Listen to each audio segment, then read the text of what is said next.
at direktiba ng kanilang mga ahensya. Ipinahayag ni Presidential Communications Office Undersecretary Claire Castro sa Palace briefing na nakasaad mismo sa 2026 General Appropriations Act ang probisyong may kaugnayan sa anti-EPAL na nagpapakita ng direksyon ng administrasyon na unti-unting ayusin at resolbahin ang matagal ng isyong ito. Aniya, nais ng Pangulo na mas pabilisin ang proseso ng pagbuo at paglalabas ng mga kaukulang guidelines.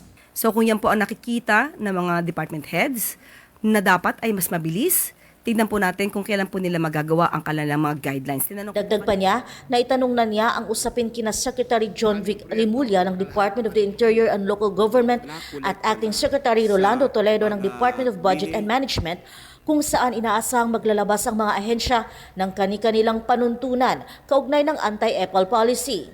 Gayunman, binigyang diin niya na malinaw ang direktiba ng Pangulo na huwag patagalin ang pag-aayos sa nasabing issue. Sa parehong briefing, binigyang diin ni DILG Secretary Remulla na hindi dapat ilagay ng mga opisyal ang kanilang pangalan, larawan o logo sa mga proyekto ng gobyerno.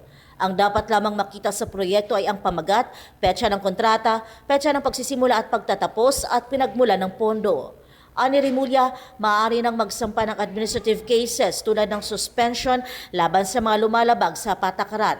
Hinikayat din ng DILG ang publiko na aktibong mag-report ng mga politiko na lumalabag sa anti-EPAL rules. Ang anti-EPAL guidelines naman klaro na.